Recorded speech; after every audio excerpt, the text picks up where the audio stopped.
Rob, I know this is my podcast, but I want to thank you for hosting me in this Yeah, beautiful arena yeah. and for getting me down here.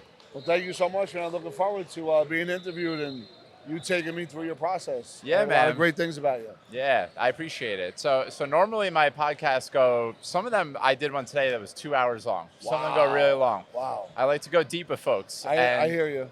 And I'm going to just get right into it with you. I've heard you talk about wealth wounds. Yes. That caught my attention. Yes. And I have a lot of my own wealth wounds. I would love to hear you talk about what that means to you. You know, thank you for the access. And one of the first questions that I like to ask somebody is, where exactly did your wealth wounds come from? Were they handed down to you, or did you have experiences that led to that? And you're asking Yeah. me. I'm not interviewing, but I'll be able to. Yeah. So you ask, where did it come from, basically? Where did the wealth wounds come You said from? you have some wealth wounds. Yes. Right? So was it handed down mindset-wise, or did you have an experience that did that? Yeah. I think it was handed down from Yeah. my parents. Yeah, so I think what happens is we all have stories that we tell ourselves. We all have different experiences, and money's a charge. However, the society we live in says that we need money to get what we want. True, but the stuff that we think we want, which is all materialistic, is not fulfilling, right? It's like the new car doesn't make you feel better.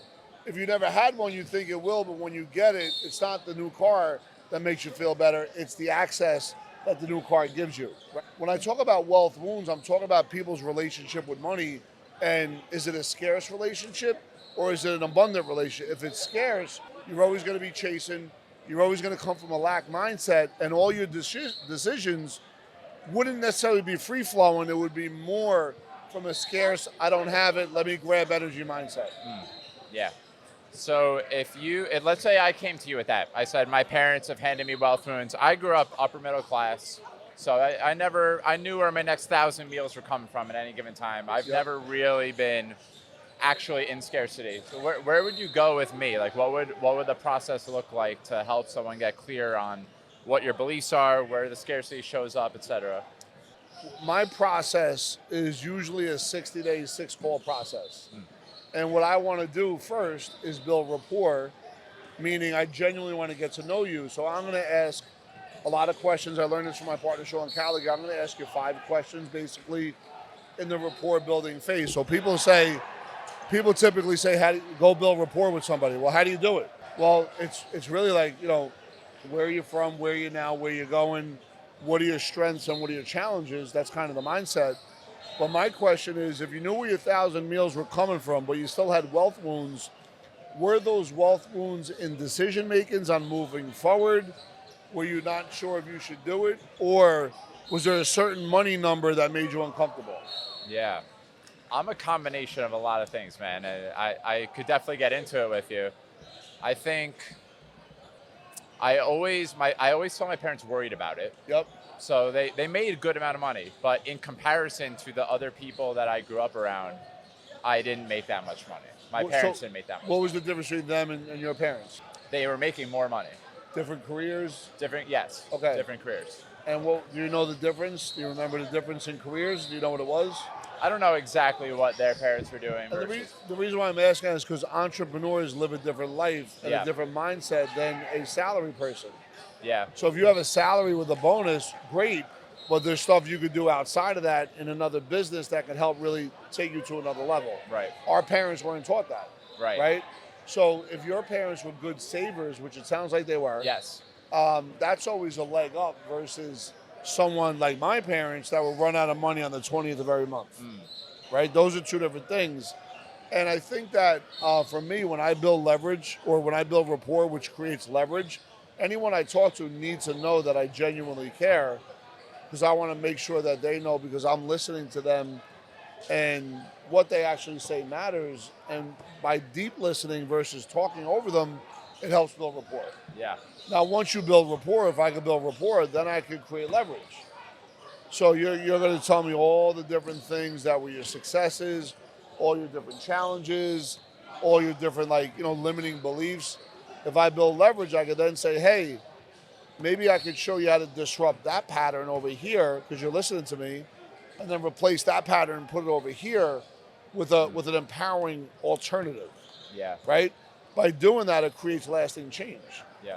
If you're motivated by fear, that's not good. If you're motivated by a short-term goal, well, you're going to go back to where you were.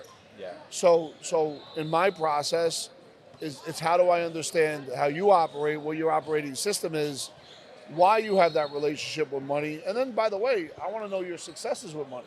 Yeah. I want to know what you did well. I want to know if you save 20% of every paycheck. That's a great start. If you've taken risk in the past and it didn't work out, that doesn't mean it's not going to work out in the future, but why did you take that risk? Can you change the strategy on how you make a decision on if something's risky or not in your own mind? Yeah. So that's some of the stuff I get into. Yeah. So how long does it normally take for you to actually do X's and O's? It sounds like, to me, the way, way, way more important work is the inner work and getting clear on your beliefs. But how long does it usually take before you're even doing X's and O's with folks? So it depends on how they come to me. Some people could be right at the beginning. That's a different timetable. But some people could already be like, they already have different assets, different asset classes, high-paying job, and I'm going to dig deep onto what they want as a strategy, but I also want to dig deep on how they think about money and where they really want to be. So if I'll say to somebody, where do you see yourself in the next 5 years? Once again, this is after the rapport is built. And they'll tell me, and then I'll say, well, if you don't get there, what's that going to feel like? If you didn't do what you said you wanted to do. Not if you did everything you said you wanted to do, you didn't get, because that's a different feeling. But if you actually don't follow up and don't have leverage on yourself and show up every day, what's that going to feel like? Yeah. And then in that emotion, they'll tell me, if they're being honest, and then I'll simply say, hey, and my man Sean Callaghan told me this, hey, do I have the permission to kind of share with you a little bit about myself and where I could add value? Well, this all comes back down to rapport. Sean Callaghan, someone I wrote down right here. So he's been brought up twice in this interview already. Really? Clearly had a big impact on you. He's my business partner. Yeah. And my coach, my mentor, my brother, phenomenal. He's my number one. Dave Meltzer's I'm not even going to say top 5. I'm going to say top 3. Phenomenal relationship with Dave. And, I just think that we're in our positions right now because if I'm a student, but I got a team around me on the financial planning side, which I do, and I'm continually growing, I could be able to transfer that information to my teammates. So are they both your coaches? Separately? Well, yes. But Sean's also my business partner. Okay. Yeah. And you work with 3 coaches. I work with Randy Gorin, Sean Callaghan, David Meltzer, sometimes Chris Crone, but not as much as I used to. So what have you learned about yourself in working with coaches? I think the biggest thing is that I'm better than I think I am, and I'm real close to getting to that next step. And I've always been close, but what's been holding me back is my belief that I'm not good enough or I don't deserve it. That's a real thing that I struggle with, but I'm also overcoming. Yeah. And how have you worked through that belief that you're not good enough? Because I feel that way. I think everyone can relate to that, and I feel that way not a regular basis anymore because I work with coaches too. But yeah. So I think same thing. If I get leverage on myself and I create disruption, but I have a backup game plan, and if I'm writing down my goals every day or reviewing my day on a daily basis, if I do stuff like that, good things happen. Now, what I can say is some techniques that I've used that have been really good is ask myself different questions. So if I say to myself, hey, why does this keep happening to me? My Google brain is going to show me all the different times in my life why I suck. Yeah. Versus what can I learn from this? How can I increase I'm going to speak in business right now. How can I increase my income and revenues by understanding serving people first, last, and always, and then being able to bring that back into my business, and by bringing it back into my business, be able to put myself in a position to serve and then prosper. Yeah. Those are 2 different questions. So it's really the power of just asking yourself empowering questions. Yeah, consistently in the mirror, get it. If you say it out loud, it's in your nervous system differently than if you say it to yourself. It's very refreshing to hear a financial advisor talking about nervous system, and really what I'm hearing is there's a level of embodiment to the work that you're doing. Yeah, I think the highest performers in anything, whether it's financial planning or, an entrepreneur, influencer. I think it's an inside job, and it starts within first. So what would you say is like your biggest edge right now? What's I know that you said you're working on thinking or working on really deeply believing that you're enough. Is that what your biggest edge is right now? I think that because of the consistent work I've been doing, I've been able to create a reputation. In the arduous phase where you're digging, now what happens is when I meet somebody new, it accelerates the relationship because now somebody can say, oh, let me check him out. He knows this person, he knows that person. And that comes by being integrous and committing and following up on all your deals and agreements. Folks that don't follow up on their agreements are folks that lose momentum with other people because they feel guilty themselves. Yeah. So for me, it's about empowerment, empowering questions, really having an attitude of gratitude by being thankful, letting my action be louder than my words on that thankfulness, or really showing people how grateful I am, and then being able to serve and contribute. All those pillars that I just described are much more not only inspirational, but uplifting and more worldly and congruent than individually and private. What are a few things you're grateful for right now? I'm grateful to be able to see these kids play basketball and be able to have an impact on some of them. You saw my interview with Zaire. I'm grateful for the video team that came here today. I'm grateful for my chief of staff, Alexa, the rest of my Epic team in the office. I'm grateful that you drove down here to come see me. Thinking of David Meltzer, because that's how we met. I'm grateful to David Meltzer. And I watch all these kids that go by right now. Not one of them is taught how to brand and market themselves. And these kids are entrepreneurs. Some are going to go pro. And not one of them know how to brand and market themselves with intentionality and sell one of their own T-shirts. And I blame that on the coaches because the coaches need to give them more of an education on financial literacy, branding, marketing, and oh, by the way, put them in a position to prosper outside of basketball. What do you teach them? Like how do you teach someone to be? I think that when I was their age, I didn't think I had a lick of entrepreneurial spirit in me. Yeah. And now I'm on the path of entrepreneurship. So I think everyone has it in them. But so where would you teach someone who doesn't believe in themselves? What's funny is I think that if I look at sports, I'm going to use sports because that's my story, right? If you look at high school basketball, there's 1.5 million high school basketball players. Of those, 1,500 get a scholarship at D1, right? Of those 1,500, 30 make it to the NBA, and then eventually 24 go bankrupt. So of that pool of 1.5 million, where 24 eventually go bankrupt 20 years later, they may have put 30 years of work into basketball. So they're really good at, and just like the ones that don't make it to the NBA, they're really good at systems, processes, and repetition. Entrepreneurs are entrepreneurs due to repetition. We're not rocket scientists, we're not mathematicians, and we're not inventing anything that's going to change the world. However, we may find the person that's going to invent something to change the world. So to me, anyone that's good at repetition, all these kids, they may not be able to be good in science and algebra, but they could be outstanding entrepreneurs if someone gave them the map. No different than if I want to work on my jump shot, I got to keep my elbow in. It's the same thing in business acceleration. Okay, so if we were to transpose that over, let's say, you said branding and marketing, right? So if you were to give someone beginning repetitions on branding and marketing, someone who doesn't know a damn thing about how to do that, Yep. Where do you start? What's the first few reps we're taking? So the first thing I would do is have kids understand algorithm chasing sentences. In other words, find out what has the most views by checking hashtags. And then you open it up with a sentence, and then you go 60 seconds content, and you say continue to follow, but make sure you have a website tied to it and your own personal brand. And then you keep dropping messages once, maybe 3 times a day, but it has to have intentionality.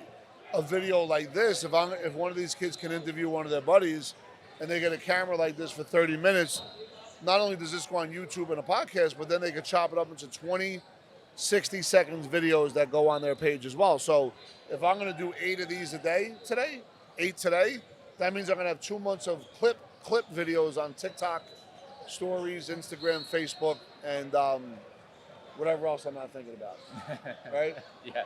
So that's how you take one splash and you create multiple versions of it and getting your message out there over and over. But it's got to lead somewhere. And for these kids, it would lead to not only their brand, their T-shirts that they want to sell, a book that they can write, because AI will allow them to write a book in about 3 weeks. All free value, but eventually the financial literacy course and being able to kind of go through that as well. So what are some ways outside of finances? And we've spoken about mindset, but how do you take care of yourself? Like, what are do you eat a certain way, work out a certain way? So we're working on that last part. I have Alexa as my account. Second time I mentioned her. She is without a doubt my accountability partner, my chief of staff, someone that genuinely, like a family member, cares about me and my physical success so I can live a longer life for what we're building. And it's a real thing. I don't drink. I haven't had alcohol since 1996. So, Wow. But I do like food. I do like sugar as an emotional eater. Putting that to the side, not to minimize it, I do work out. I love natural endorphins from working out. I think congruently it comes down to how do you make the mind, body, and soul all work together. Yeah. Love meditating. I love priming. I love building businesses. I love digging deep. I understand the pain pleasure principle real well. I don't avoid pain, maybe in certain situations, but when I'm intentional, I run to pain because I know that's where the growth is. Well, I'm going to keep the rapid fires coming. So if you had to recommend, based on today's conversation so far, 2 or 3 books that would help someone who maybe doesn't think that they're an entrepreneur, but they have that itch inside of them. They want to create a new life for themselves. What are 3 books that have had a big impact on you? Everyone's talked about Think and Grow Rich, but if you really sit down and you read it page by page and really understand what he's doing in that book, you'll know if you're an entrepreneur or not. Mm-hmm. You'll know if you relate or not. Right? You'll know if that's for you or not. And if you're not an entrepreneur, it's a great book, but you may not like it as much. David Schwartz, The Magic of Thinking Big, is a dynamite book. I love that book. Outliers, another phenomenal book.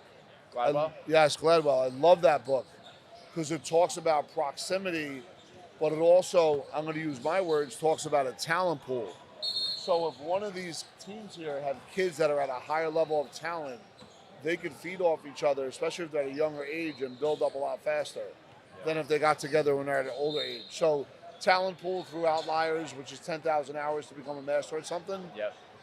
And I think those 3 books are a great head start.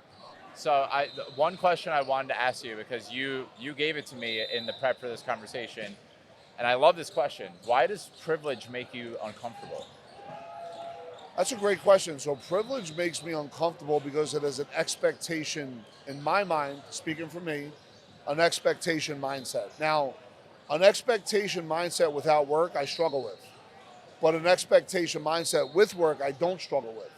Sometimes privilege gives excuses not to have a work ethic that matches the expectation.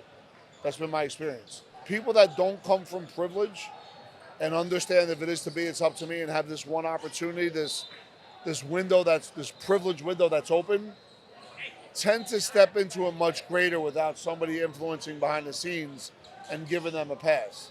They may get a pass the first time, the second time, but those passes are going to catch up to that person when they're in their 30s and 40s. Yep. And they're going to crumble and they're going to fall down and they're going to collapse.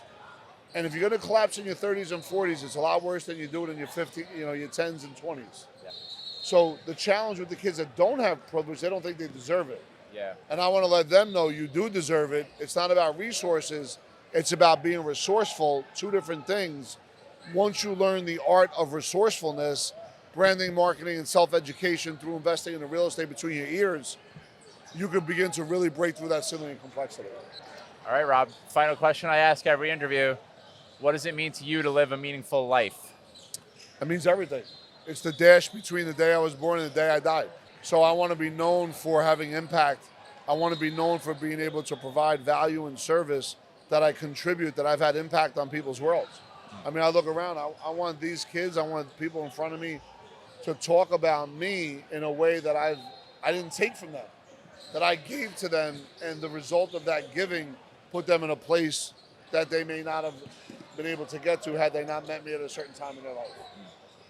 All right, Rob. Well, thank you so much for the time, my brother. Thank you, brother. You seem like a man who serves with a lot of good medicine in the world, and I appreciate your time. And I'm going to reciprocate our Wembador back when we get back to the Red Bank area. I can't do it today, but I want to thank you so much for being on your podcast.